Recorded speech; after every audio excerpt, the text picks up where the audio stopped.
बिस्मिल्लाहिर्रहमानिर्रहीम अल्लाहुम्मा सल्लि अला व अला आलि मुहम्मद सल्लल्लाहु तआला अलैहि वसल्लम। अस्सलामु अलैकुम, वेलकम टू 365 डिग्रीज ऑन 365। ख़वातीन व हज़रात, जब से हमने पीडीएम सीज़न 1 की कामयाबी देखी और फिर पीडीएम 2 सीज़न आया, हम यही समझ रहे थे कि हाइब्रिड निज़ाम बड़ा सूट कर रहा है पाकिस्तान को। ताकतवर हल्के एक दूसरे के साथ बहुत करीब हैं, सिविल मिलिट्री ताल्लुकात तारीख की बुलंद तरीन सतह पर हैं। पर हकीकत जब भी इंतखाबात आते हैं तो कुछ खुल के सामने आ जाती है। चाहे जीबी के हों, चाहे वो आज़ाद जम्मू और कश्मीर के हों, पीपल्स पार्टी और नून लीग ने एक दूसरे की तरफ तोपों का रुख कर लिया है। अब लोग पूछ रहे हैं, क्या ये इत्तेहाद खत्म होने वाला है? क्या सियासी मौसम बदलने वाला है? क्या कोई बड़ी तब्दीली आने वाली है? क्या हुकूमत किसी और की आएगी? कोई टेक्नोक्रेट सेटअप आएगा? बहुत सारी बातें, जितने मुंह उतनी बातें। लेकिन हकीकत यह है कि ज्यादातर बड़े तज्जियाकार कह रहे हैं कि जैसे ये इंतखाबात का मौसम बदलेगा, हालात वापस नॉर्मल हो जाएंगे जैसे पहले थे। इसके ऊपर भी गुफ्तगू करना चाहता हूं मैं, और ख़ास तौर पे जो बात की है मरियम नवाज साहिबा ने, वो फरमाती हैं कि बारीक वारदात की मास्टरमाइंड पीपल्स पार्टी धांधली का रोना रो रही है। क़यामत कितने बजे है? यकीनन उन्होंने एक तंज ऐसा किया है कि क्या कहा जाए। लेकिन हम ये भी जानते हैं कि बिलावल साहब ने कहा है, कश्मीर में जो कुछ हो रहा है, मीरपुर से पूंछ तक, क्या उसे जमहूरियत का नाम दे सकते हैं? बिलावल भुट्टो जरदारी साहब अवाम के सेंटिमेंट्स को यकीनन देखते हुए, मद्देनजर रखते हुए, ग्राउंड रियलिटी को ये बात कर रहे हैं। एंड ऑफ कोर्स हम ये भी जानते हैं कि नून लीग इंतखाबात जीत गई है एजेके में। अब तक जो पहला मरहला था, और अब यही लग रहा है कि नून लीग वहाँ पे हुकूमत बनाई, क्योंकि बहुत सारे जितने भी तज्जियाकार हैं वो यही कहते हैं कि जब पहले मरहले में नून लीग को फतह मिल गई है तो समझो दूसरे तीसरे में भी मिल ही जाएगी। माहौल बन गया है, मौसम चल गया है, हवा चल पड़ी है। तो खैर इसके ऊपर भी गुफ्तगू करेंगे। साथ साथ मैं बात करना चाहता हूँ गंदम की, वो स्टेपल फूड जो हमारी जिंदगी के लिए बहुत ज़रूरी है तो हम ज़रई मुल्क कहने को, लेकिन हकीकतन हम हर दूसरे तीसरे साल के बाद एक वीट स्कैंडल, एक शुगर स्कैंडल, कोई ना कोई हमारा जो कैश क्रॉप है उसकी शॉर्टेज हो जाती है, कॉटन की भी शॉर्टेज हो जाती है। अब कहानी यही है कि गंदम की शॉर्टेज है। वफाकी गंदम का जो बोर्ड है, फेडरल वीट बोर्ड, उसकी मीटिंग हुई जिसमें बताया गया कि सिंध को चाहिए तकरीबन 7,20,000 मेट्रिक टन गंदम, जिसमें से बताया गया कि 500 के करीब इंपोर्ट की जाएगी, 220 पास्को से मिलेगा। पंजाब को चाहिए कोई 10 लाख मेट्रिक टन गंदम, और ये भी बताया गया कि अब इंपोर्ट करनी पड़ेगी।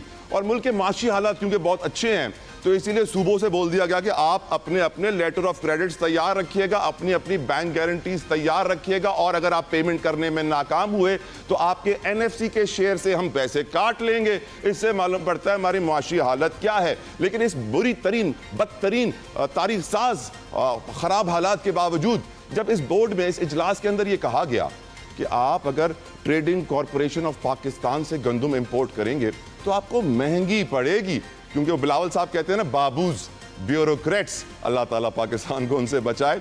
लेकिन वो जो बाबूज हैं उनके थ्रू जो सिस्टम है उसके थ्रू जब इंपोर्ट की जाएगी गंदम तो महंगी पड़ेगी। तो प्राइवेट सेक्टर के मेंबर्स ने कहा कि अगर हम हमसे मंगवाई जाए प्राइवेट सेक्टर से तो आपको सस्ती गंदम ला के दे सकते हैं।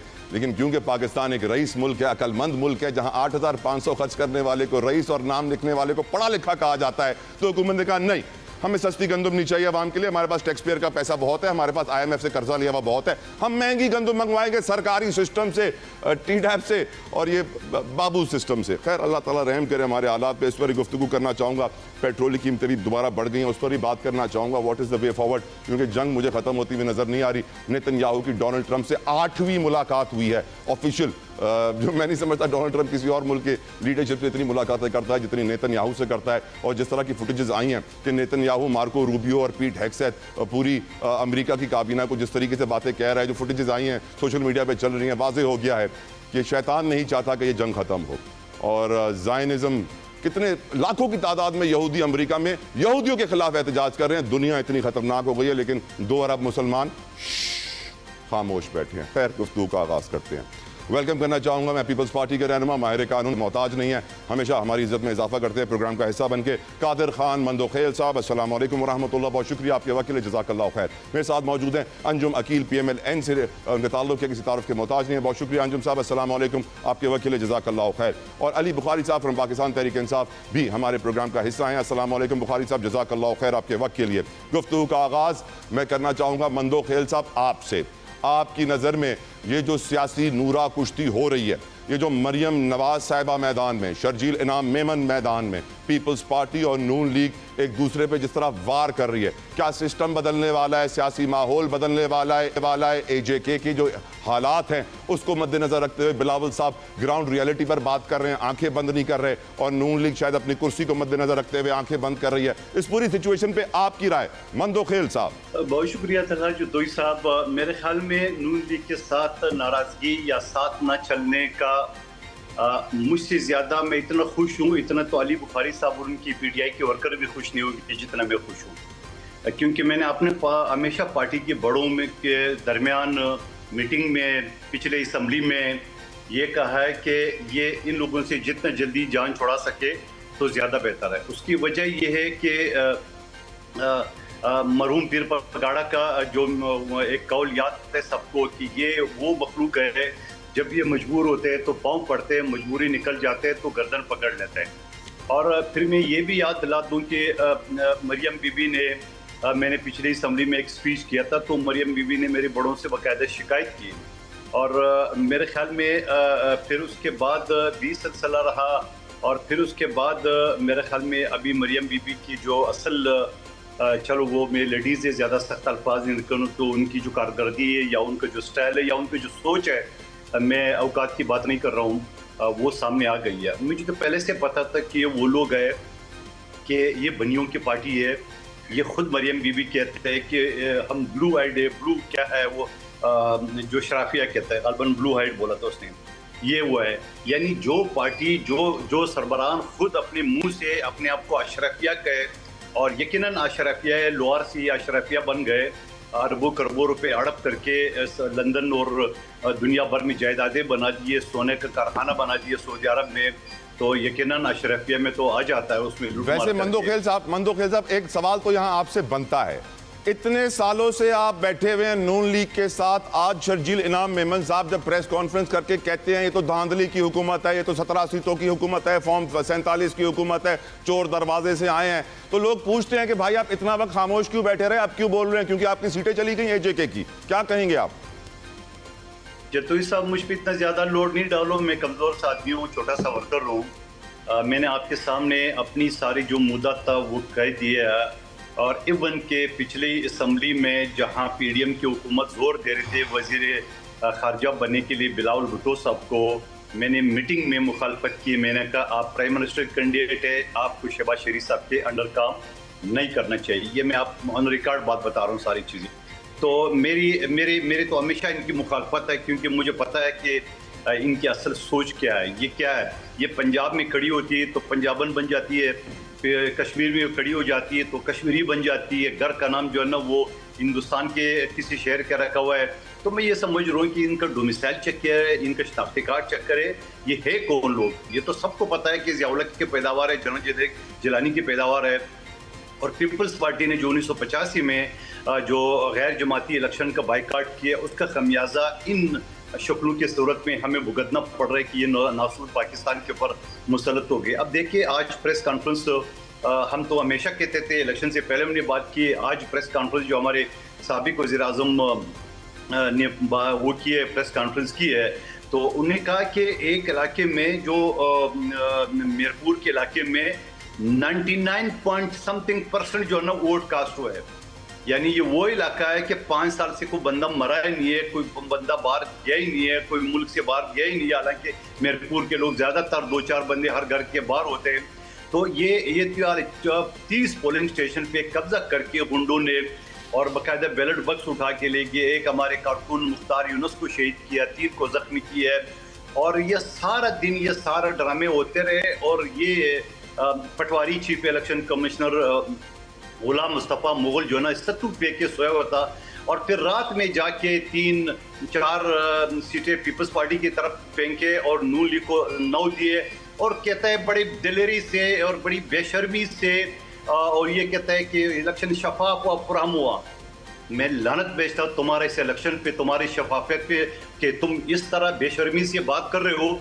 पता नहीं तुना नाम के साथ इसका जस्टिस लगा है, ये तो मुझे कोई राशन की दुकान का जस्टिस लग रहा है। राइट, अगर ये जज रहा है तो ये जज भी 2 नंबर रहा होगा, उसके फैसले भी सारे 2 नंबर है। मैं रिकॉर्ड की बात कर रहा हूँ, जिस तरह पटवारी शहबाज राजा था जीपी का, इस तरह एक और पटवारी ने किरदार अदा किया। लेकिन इनकी ये भूल है कि अगले 2 मरहले इस तरह से करेंगे ना, तो मैं तो खुश हूँ। अल्लाह करे कि आज इस टोले से और इस जनरल जलानी के टोले से जान छुड़ाया जाए। लेकिन आप ये समझ लो कि जिस दिन हम अपोजिशन बेंचों में बैठ गए, फिर तेरा क्या बनेगा कालिया। फिर ये जो लैंड ग्रैबर है इस्लामाबाद के, जो ऐवानों में बैठे हुए लूटमार करके, तो इनका क्या बनेगा। ये सारी चीजें तो फिर आवाम के सामने आएंगे। और मेरे जैसा मुंहफट आदमी तो पहले भी खामोश नहीं था और आइंदा भी खामोश नहीं रहेगा। ये पंजाब आपके ये जुमले वो हैं जिनके हम सब लोग दीवाने हैं। आपकी इन बातों से हम सब इंप्रेस होते हैं। जब आप कहते हैं ना तेरा क्या बनेगा कालिया, तो पूछते हैं उनसे क्या बनता है उनका। अंजुम अकील साहब, बहुत बड़ी चार्जशीट है जो कादर खान मंदोखेल साहब ने लगा दी है, मैं दोहरा नहीं सकता। आपने अगर सुनी है तो मैं चाहूंगा कि आप जवाब दे दें। बिस्मिल्लाहिर्रहमानिर्रहीम। देखें जी, असल में बदकिस्मती ये है, पहले हम पीटीआई को कहते थे कि ये इलेक्शन जीत जाती है तो कहते हैं फेयर है। जो पीटीआई वाले कहते थे आज पीपल्स पार्टी वाले भी कह रहे हैं सर। आज पीपल पार्टी वालों ने वही रफा इख्तियार कर लिया है कि वो कहते हैं जी गिलगित में जो इलेक्शन हुए हैं वो फेयर हुए हैं। और गिलगित की मैं आपको बताना चाहता हूँ, गिलगित में जब पोलिंग हो रही थी तो पीपल पार्टी के लोगों ने शोर मचाना शुरू कर दिया कि धांधली हो रही है। और जब इलेक्शन हो गया, ये इनके सीटें बन गई, इनकी हुकूमत बनने, इनको पता चल गया कि हमारी हुकूमत बन जाएगी, तो फिर कहते हैं बड़े फेयर इलेक्शन हुए हैं। अब कश्मीर में अल्हम्दुलिल्लाह हमने मेहनत की है और हमने जो पंजाब में किया है, हमने कहा हम कश्मीर में भी लोगों को देंगे। और वो लोग जो मायूसी का शिकार थे, उन्होंने कहा, उनको एक रोशनी की किरण नजर आई। आज ये देखिए, आज हुकूमत वहाँ किसकी है? आज हुकूमत तो पीपल पार्टी की है। ये आज जो कुछ हो रहा है उसका जिम्मेदार हम में, ये पीपल पार्टी है। लेकिन आपको नहीं लग रहा पीटीआई के बाद पीपल्स पार्टी भी वही बात कर रही है, तो शायद उस बात में कुछ सच्चाई भी हो सर। लोगों को लग रहा है कि अब जो है ना सच खुल के आ रहा है, चोरी की गवर्नमेंट है। नहीं, वतीरा बन गया है, वतीरा बन गया है। ये देखे एक दूसरे को ये वतीरा बन गया है कि जब आप इलेक्शन जीतते हैं कहते हैं जी हम बड़े फेयर इलेक्शन हुए, तो जब हारते हैं तो कहते हैं ये वतीरा बन गया है।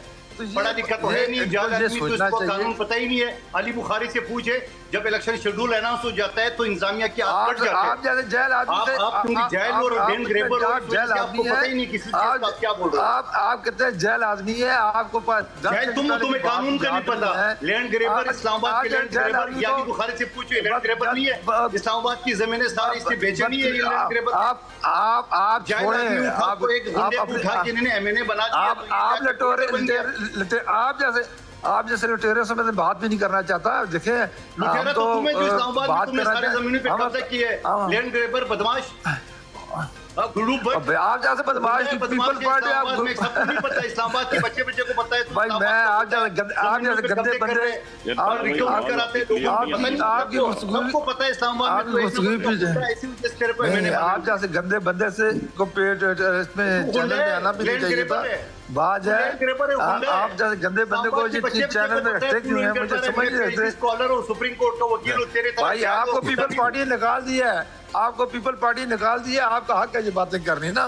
आपको पीपल पार्टी ने निकाल दिया है, किसी काम का नहीं छोड़ा उन्होंने आपको। चले मुझे आगे बढ़ने दें, हक है ये बात करने की। हमारा पीपल पार्टी कोलेक्शन चल रही है और कोलेक्शन चलेगी चैनल पे डेली। आज आपकी तरह हुंडे उनके जो आप इस्लामाबाद गुंडागर्दी की और लैंड ग्रेबर की आपने, इनकी जेबें भरी है, तो पीपल पार्टी कोलेक्शन चल रही है। आपको तकलीफ हो रही है, लेकिन ये है कि हमारी पोजीशन चलेगी पीपल पार्टी के साथ। आप एक गुंडे और लैंड के तौर पे मशहूर हो। इस्लामाबाद के बच्चे से आप जैसे बैठा हुए पूछे ये लैंड ग्रेबर मंदोखेल साहब, मलिक साहब, ठंडे हो जाए। मैं हाथ जोड़ रहा हूँ, बच्चा हाथ जोड़ रहा है, बच्चा हाथ जोड़ रहा है, ठंडे हो जाए। वैसे बच्चा हाथ जोड़ रहा है, ठंडे हो जाए, दोनों ठंडे हो जाए, प्लीज। अली बुखारी साहब, मुझे अली बुखारी की तरफ आने दें। अल्लाह ताला उनको हमेशा साबरीन में रखे। ये नहीं पता जब इलेक्शन शेड्यूल अनाउंस हो जाता है फिर पावर चली जाती है, इलेक्शन कमीशन के पास आ जाती है। आदमी को ये नहीं पता, पढ़ा लिखा तो है नहीं, तो मुझे तो बीच में बोलना पड़ेगा ना। बिल्कुल ठीक। मुझे अली बुखारी की तरफ आने दें। अल्लाह ताला उनको हमेशा साबरीन में रखे। अली भाई, ये तो जितनी बातें हुई हैं ज़रा आप इनको समराइज़ कीजिए, ज़रा समझाइए कौम को ये हो क्या रहा है। कोई लूडो खेला जा रहा है, कोई जुल्म किया जा रहा है कौम के साथ, कश्मीरियों के साथ जुल्म है नहीं है इलेक्शन। और ये कमाल बात नहीं है अली भाई, ये कमाल बात नहीं है कि इलेक्शन कमीशन ने 3 मरहलों में ये इलेक्शन कर लिया है, जिसकी वजह से ये बहस मेरे ख्याल से 15 अगस्त तक चलती रहेगी, आज़ादी के दिन भी होती रहेगी। Your opinion? बिस्मिल्लाहिर्रहमानिर्रहीम, बहुत शुक्रिया तला भाई आपका। देखिए तला भाई, बड़ी सिंपल सी इक्वेशन है। जो बात हम कहते थे डे फर्स्ट से कह रहे थे, आज ये जो बंदरबांट हुई थी इक़्तिदार की, किसी के पास सेनेट चेयरमैन, किसी के पास स्पीकर, कोई हारा हुआ वज़ीर आज़म, कोई हारा हुआ वज़ीर आला, कोई हारा हुआ MLA, जितना इन सब लोगों को जो इख्तियार दिए कि घर बैठे हुए सोए हुए लोगों को जगा के कहा आओ आधी आधी रात को में जगा रहे हैं। तो आज मुल्क के साथ से हाल पे आपके सामने है। आज मुल्क दिवालिया से भी आगे जा चुका है। 4 साल से $1 पाकिस्तान में नहीं आया, इन्वेस्टमेंट जीरो। आपके लॉ एंड ऑर्डर की पोजीशन ये है कि GP में आप नहीं जा सकते, पाकिस्तान के अंदर आपके सामने है सूरत हाल, KP के अंदर आपके सामने है सूरत हाल, कश्मीर की सूरत हाल आपके सामने है, इंटीरियर पंजाब में आधी रात को आप नहीं जा सकते, इंटीरियर सिंध में आप नहीं जा सकते। ये गवर्नमेंट की शाह सुर्खियाँ हैं और कहते हैं कि हम तजर्बाकार हैं, हम नस्ल दर नस्ल हैं। सही कहा कादर बंदोखेल साहब ने, जिलानी साहब की और जवाहर साहब की पैदावार ने मुल्क को क्या दिया आज तक। 3 दफा वजीर आजम, 4 दफा वजीर आला, 2 दफा वजीर आजम, उनकी औलादें भी वजीर, उनके समधी भी 6 दफा वजीर। मिला क्या मुल्क को कि आपने पिछले 4 साल में पाकिस्तान की रिकॉर्ड का पिछले 80 सालों का सबसे ज्यादा कर्जा लिया, ये आपको टोकन में मिला। 12 अरब का जहाज के वजीर ले आई और कहती है मैं अवाम के लिए लेकर आई हूँ, ये टोकन में मिला। हारे हुए लोग झूठे अलग कुरान उठा के समियों में बैठे हुए, ये लोग टोकन में मिले। और आप इनसे तो करते हैं तला भाई कि ये दूर की नहरें बहा देंगे, तो इनको तो घर से इनके अपने ड्राइवर, इनके अपने घर में जो इनके अजीज वगैरह था वो कहते हैं लोगों में बैठ के आ रहे हुए लोग शर्म भी नहीं है, झूठे अलग कुरान उठा के बैठे। This is actual position. और आज वही बात अगर बिलावल भुट्टो जरदारी ने खड़े होकर कह दिया, हमें तो नहीं कहा। उनकी स्पीच आज जिनकी सुने आप, उन्होंने किसको कहा कि तुम लोग तो 30 दफा के आ रहे हुए हो। मैं तो नहीं कह रहा हूँ, असगर खान की पिटीशन उठा के देख लें 1990 की किसके बारे में है कि IGI बनी और किसको बनाया गया। 1985 का वजीर आजम जो था, सो कॉल्ड जैसा भी था, मोहम्मद खान जनेजो मरूम, उनके बारे में उनकी स्पीच सुन ले, वो किनके बारे में कह रहे हैं। बीबी शेख की स्पीच सुन ले, वो किनके बारे में कह रहे हैं। इमरान खान की स्पीच सुन ले, वो किनके बारे में कह रहे हैं। सो एक ही टोला है जो हमेशा ब्लू आई चाइल्ड है, हमेशा हर दौर का बेनिफिशियरी रहा है और वो एक ही खानदान रहा है। नाउ जो दूसरी बात आपने मुझसे पूछी कि हो क्या रहा है, बड़ी सिंपल सी बात है। किसी की 2 सीटों पे, 4 सीटों पे, 3 सीटों का हक तलफी हुई तो वो आज 20 के पीट के कह रहा है, ठीक है। और जिनकी 80 सीटें, 90 सीटें खाई गई और जो जेल में बैठे हुए बेगुनाह, जिनके लीडर इमरान खान साहब जैसे लोग और उनकी बेगम साहिबा जैसे लोग जो नॉन पोलिटिकल लोग थे जेल भुगत रहे हैं और उनसे इंसाफ की तो जो है जिनसे थी वो भी नहीं दे रहे, तो उन लोगों का भी सख्त और उनके सब्र का और उनके ज़र्फ का पैमाना क्या होगा, ये भी जरा मुलाहिजा कर। मैं तो कहता हूं PTI पीपल्स पार्टी के साथ मिलके movement of restoration of democracy चला दे, MRD मूवमेंट जैसे पहले चलाई थी। देखिए सर, वो तो चलेगी, वो तो अवाम और नास चलाएगी। पीपल्स पार्टी चलाए ना चलाए, हमने कभी भी जात की बेनिफिट हासिल करने की बात नहीं की। आपके सामने बैठा हूँ, बड़े तबंगे दोल बात कर रहा हूँ आपके सामने, जात का बेनिफिट का कभी बात नहीं की। हमने पाकिस्तान की बेनिफिट की बात की। सियासत में भी इसी आए, इमरान खान साहब लेकर आए और इसी लेके आए कि पाकिस्तान को आपकी जरूरत। तो ये पाकिस्तान मेरा मुल्क है, इसका मुझ पर कर्ज है, जो मैंने उतारना चाहे मुझे जेल भेज दें आप, चाहे फांसी भी लटका दें। ये बड़ी फैक्चुअल बात है, बड़ी रियलिटी की बात है। उसके लिए मेरे आपकी कोई ईगो नहीं है। हमने पाकिस्तान को आगे लेके जाना है और पाकिस्तान को वही लोग लेके जाएंगे आगे जो पाकिस्तान के रियल रिप्रेजेंटेटिव हैं, जो हकीकी नुमाइंदगान है, जिनको इस मुल्क से दर्द है, जो इस सन ऑफ द सॉइल है, जो इस मुल्क की धरती के PTI इत्तेहाद कर ले पीपल्स पार्टी के साथ सर, बड़ा अच्छा हो जाएगा मेरे ख्याल से, पावरफुल हो जाएंगे। देखिए हमने तो मारे खा रहे हैं ना, हम तो भुगत रहे हैं। हम पीपल्स पार्टी वाले को कहते थे, मुझे याद है कि जब ये पिछले हफ्ते कुछ अर्सा कबल हुकूमत और अपोजिशन में इख्तिलाफ, हुकूमत में पीपल्स पार्टी में इख्तिलाफ आया तो असद कैसर साहब ने फ्लोर ऑफ द हाउस कहा था कि आज हमारे साथ मिल जाए, ये इनकी हुकूमत गिर जाएगी, तो पीपल्स पार्टी मिल जाती। क्योंकि मैं जाती तौर पे और मेरी पार्टी जाती तौर पे और मेरा लीडर इमरान खान जाती तौर पे इसकी कहना है कि लूड़ी लगनी जमहूरियत से नहीं बचाई जाती। आज पीपल्स पार्टी के मिनिस्टर बैठ, सही कह रहे हैं बुखारी साहब। अब मैं I come back to you Bukhari साहब, सो सॉरी। मैं एक मेरी बात पूरी सुन लें कि आदत भाई जितना टाइम बाकी को दिया उतना ही मुझे सलाह भाई दे दीजिएगा। बात यह है कि बड़ी सिंपल सी बात है, इनके आज लीडर, इनके आज मिनिस्टर बैठ के मीडिया के सामने कह रहे हैं कि जी हमने तो इसलिए हुकूमत का साथ दिया था कि किसी तरह ये जमहूरी निज़ाम चलता रहे। भाई जाली जमहूरी निज़ाम नहीं चलता होता। ये जो हारे हुए लोगों के साथ देने से नहीं होता, हंग पार्लियामेंट आ जाती है, अवाम की डिमांड आ जाती, चल जाता।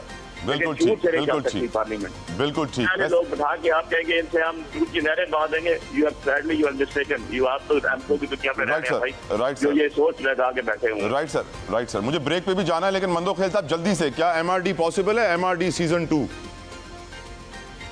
अल्लाह करे, मेरी तो ख्वाहिश यही है कि जनरल जिलानी और जनरल जिया के पैदावार के खिलाफ तमाम पार्टी इकट्ठे हो जाए और इनके हमेशा पाकिस्तान की सियासत से इनके सफाई किया जाए। मेरी तो ख्वाहिश बिल्कुल ठीक है। एक ब्रेक का वक्त हुआ है व्यूअर्स, ब्रेक से वापस आएंगे, गुफ्तगू आगे बात करेंगे गंदम की, क्या होने वाला है, रोटी कितनी महंगी हो सकती है। Take a break.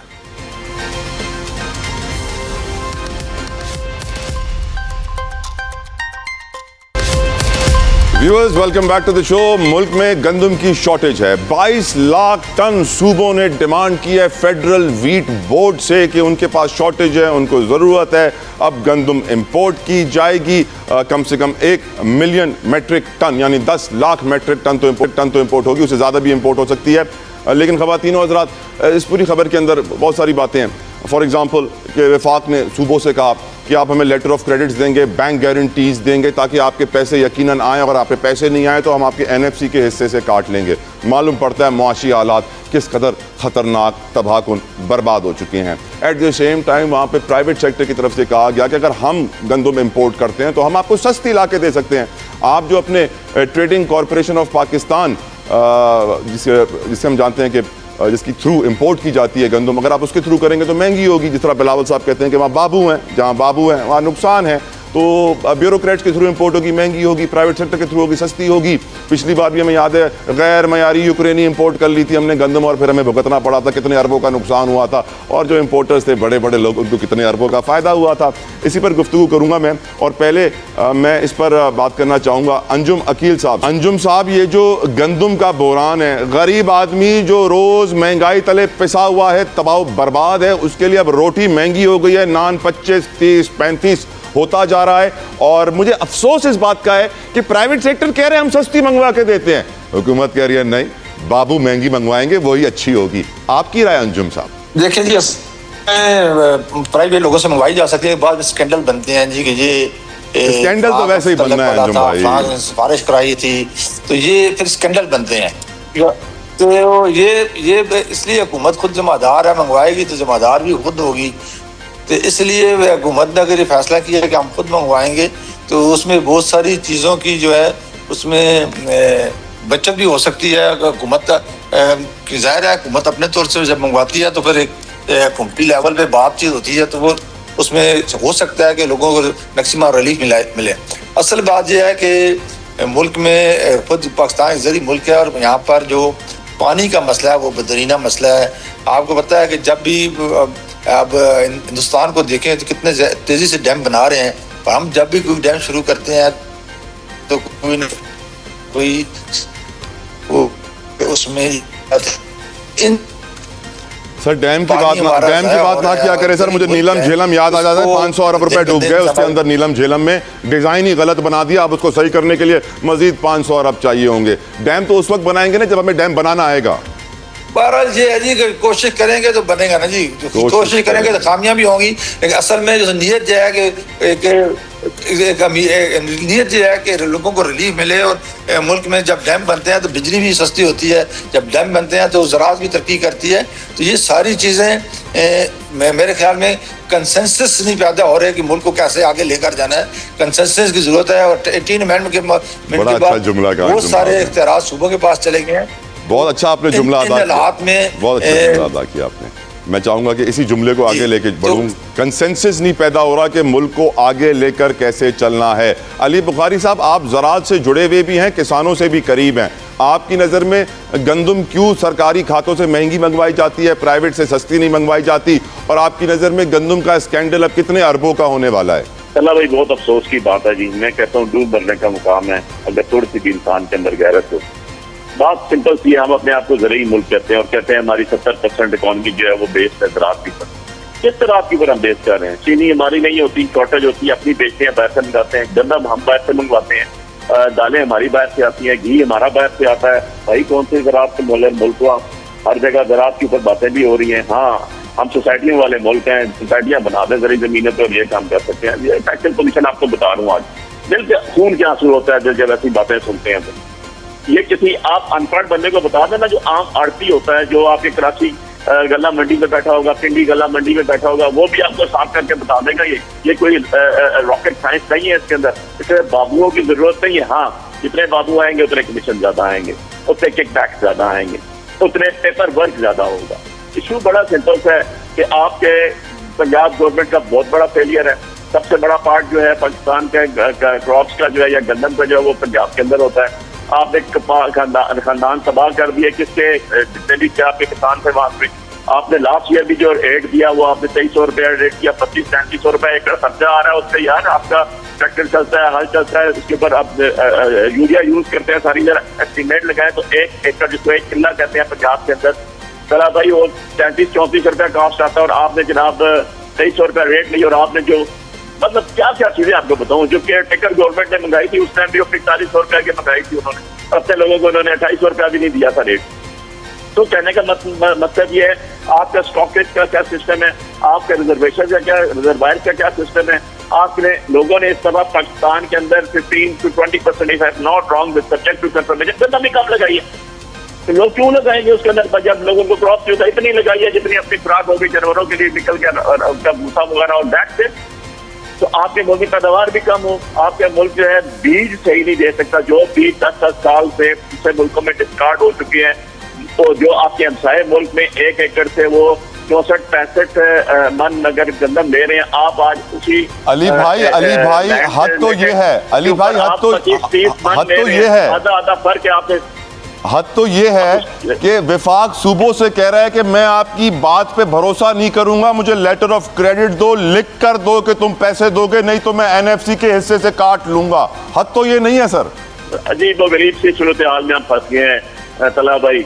इनको लाने वालों को भी अपनी समझ लग रही होगी कि हमने पाकिस्तान के साथ क्या जुल्म किया।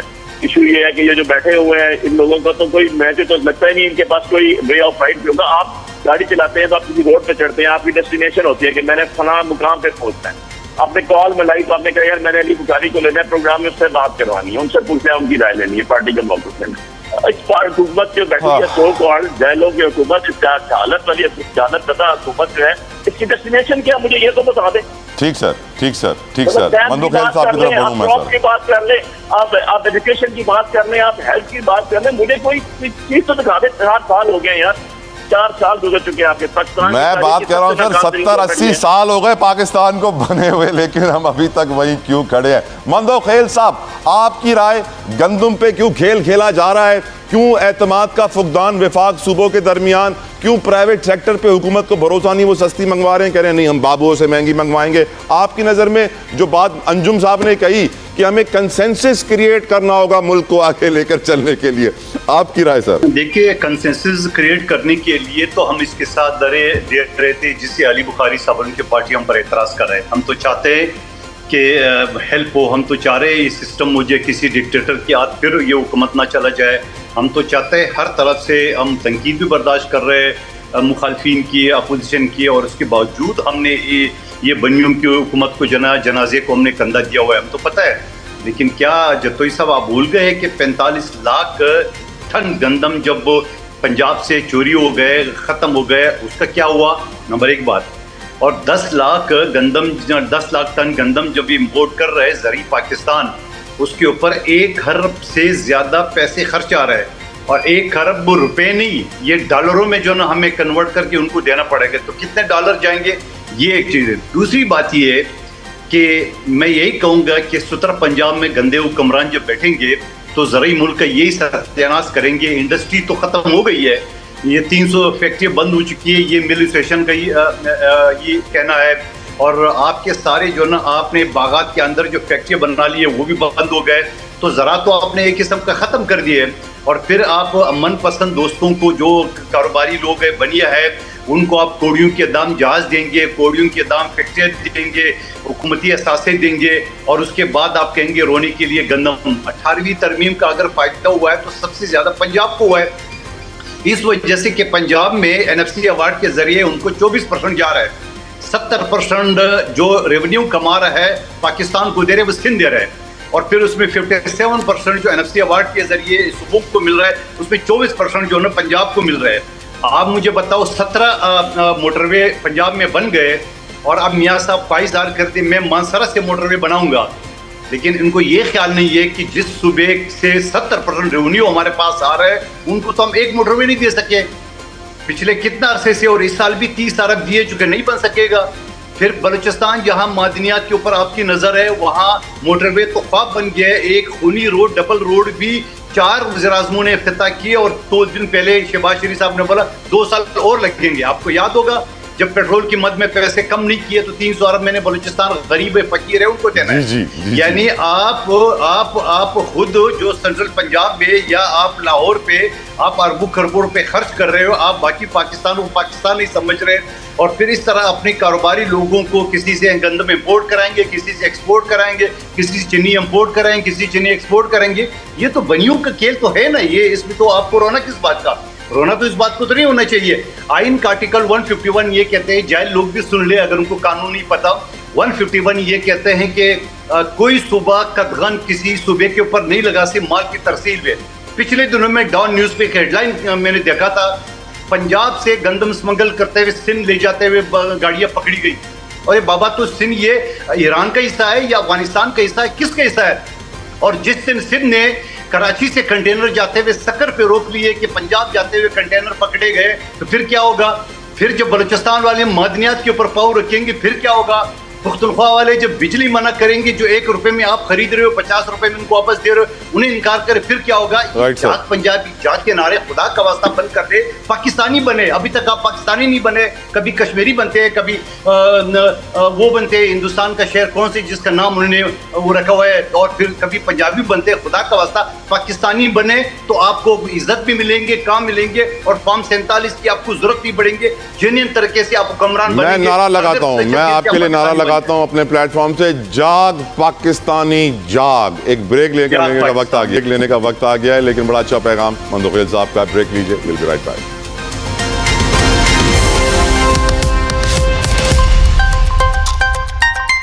Welcome back viewers. International situation मुसलसल डेवलप हो रही है। हम जानते हैं कि होर्मुज बंद है, सऊदी अरब का यमन के साथ मसला बढ़ रहा है, सऊदी अरब ने इराक पे भी हमले किए हैं, इराक पर भी दीगर हमले होना शुरू हो गए हैं। जंग की सूरत हाल देखते हुए ये वाज़ेह है कि ये जंग अभी कुछ जल्दी खत्म नहीं है। और नेतन्याहू की डोनाल्ड ट्रंप से भी जो अच्छी मुलाकात हुई है कि वो बातें करते हैं ऐसे जैसे वो नेतन्याहू से नाराज हो, लेकिन मीटिंग में मालूम पड़ता है कि बेस्ट फ्रेंड फॉर एवर, बचपन के भाई हैं, कुंभ के मेले में बिछड़ गए थे। तो लग यही रहा है कि नेतन्याहू डोनाल्ड ट्रंप के साथ मिलकर जंगें बढ़ाएंगे। तेल की कीमत बढ़ेगी, कम होने वाली नहीं है। लेकिन आपको याद दिलाना चाहता हूं, आलमी मार्केट में 10 रोज के दौरान खाम तेल की कीमत में तकरीबन $5 फी बैरल कमी हुई है, जबकि पाकिस्तान में इस दौरान डीजल 65 रुपए महंगा, पेट्रोल तकरीबन 26 रुपए फी लीटर महंगा हुआ है। और ये हर रोज हम एक देख रहे हैं, आज तो कुछ लोग लिखा भी है ये आर्टिकल कि पेट्रोल बॉम्ब इज डेड, कि अब लोगों को फर्क ही नहीं पड़ता। अब लोग सुबह को उठ के देखते हैं, अच्छा 2 रुपए बढ़ गए, 10 रुपए बढ़ गए, वरना क्या होता था कि मालूम होता था बढ़ने वाले, रात को पेट्रोल पंप पे लाइनें लग जाती थी। लोग अब रियलाइज कर चुके हैं कि हम किस माशी मकाम पर पहुंच गए हैं, लेकिन हुकूमत ये रियलाइज नहीं कर रही कि इस मुआशी मकाम, इस मुआशी दलदल, तबाही के दलदल से निकलना कैसे है। मंदोखेल साहब से मैं शुरू करना चाहता हूं, लेकिन मुझे बताया जा रहा है कि अली बुखारी साहब भी शुरू करें। बुखारी साहब, आपकी बारी है। पहले आपकी नज़र में ये जो पेट्रोल की सूरत हाल है, बैनुल-अक़वामी सूरत हाल है, चाइना इस वक्त ताइवान पे नजरें गाड़े हुए है, वो भी एक्टिव हो गया है, दुनिया में जंगें बढ़ रही हैं, हमारी हुकूमत का तरीक़ेकार रोज पेट्रोल बढ़ाने का, आपकी राय हुजूर? अली बुखारी साहब। चला भाई, ये जो पेट्रोल की प्राइसेस है, हुकूमत ने अवाम के मैं कहता हूँ लोगों के कहते होते हैं ना कि पीठ में खंजर धोखा, इन्होंने लोगों के दिल पे खंजर इशारा काटी है। क्या कोई बंदा आज इनसे पूछे तो ये जवाब देते हुए भाग जाते हैं, इनका मिनिस्टर भी कोई नहीं बैठता। तो यार आपने कहा डेली की प्राइसेस बढ़ रही है और डेली की प्राइसेस अप डाउन हो रही है, इसलिए हम डेली के जो है प्राइसेस को मैनेवर करेंगे। द थिंग इज के बड़ी सिंपल सी बात है यार, $12 3 दिन में नीचे आ गया जो ऑयल है, $12 आपके वापस 83, 82 पे आ गया, 84 पे आ गया, 86 पे आ गया था। आपने प्राइसेस 1 रुपया नहीं कम की। मतलब इससे ज्यादा चोरी क्या होगी, इससे ज्यादा चोर हुकूमत क्या होगी? हमें तो कहते हुए भी शर्म आती है। इनके मिनिस्टर्स अब बात कहते हैं, उनसे बात करो तो वो मिनिस्टर्स बैठे हुए कहते हैं, इधर की बात उधर ले जाते हैं, उधर की इधर जवाब देने से कातर है कि क्या पॉलिसी क्या है आपकी, इंटरनेशनली क्या हो रहा है, आपको पता नहीं है कि इंटरनेशनल किधर चला गया। आप आज भी इमरान खान को नोटिस भेज रहे हैं। अभी मैं आपके प्रोग्राम के दौरान बैठे हुए मुझे नोटिस रिसीव हुआ है नैब की तरफ से खान साहब के बारे में, उनके मुलाजमों की तरफ से पहुंचा है। तो द थिंग इज कि आप करना क्या चाहते हैं यार, आप मुल्क क्या चला रहे हैं? अब आप मानती नहीं, आप जबरदस्ती हुकूमत करना चाहते हैं। जबरदस्ती हुकूमत इस तरह होती है, मुल्क होता है, मुल्क में रहने वाले लोग होते हैं, वो खुशहाल होते हैं तो हुकूमतें होती हैं। अदरवाइज जो है ना, आप लोगों का ये जो है ना तख्त जो समझा वो आपने, ये तख्त नहीं, ये तख्ता बन जाएगा आपके लिए और आपकी और आपकी औलादों को इसके बाद भागने भी तो नहीं देगा। देखिए कोई तरीकाकार होता है चला भाई, तो ये आपका एक प्रिंसिपल मुझे बता दें आप कि इनके अपने प्राइम मिनिस्टर ने, इनके अपने जो एनर्जी मिनिस्टर है वो बैठ के कह रहे हैं कि जी डेली बेसिस पे प्राइस कंट्रोल होगी। यार प्राइस कंट्रोल तो आप आटे दाल की नहीं कर सकते, आपके ACDC इस काबिल नहीं है। बाबू आसान लफ्ज किसी एक लीडर साहब ने दे दी तो हम उसको पकड़ लेते हैं। बाबू हजरात जो है वो एक जगह के जो है ना, बड़े शहर या छोटे शहर, तहसील या कस्बे में जाके ना एक प्राइस कंट्रोलिंग अथॉरिटी नहीं बना सकते, उन्हीं का काम है ना करना। रोटी की कीमत मुकर्रर नहीं कर सकते वो एक रेट के ऊपर, दुकानें बंद नहीं करवा सकते, खुलवा नहीं सकते। इतनी तो आपकी सारी जो इंफ्रास्ट्रक्चर है इस लेवल पे पहुंच गया। आप पेट्रोल की कीमतें रोज कैसे ऊपर नीचे हो रही है उनको मैनेज करेंगे? आपने तो एक प्राइवेट सेक्टर को फायदा दिया, आपने अवाम को तो फायदा दिया ही नहीं। मैं आपसे कह रहा हूँ $12 हो गए, चेक कर लीजिएगा, अगर मेरे पास गलत हुआ तो मैं मदद करूंगा आपके कि $12 कम होगी। $12 में आपने ₹1 सस्ती की यार।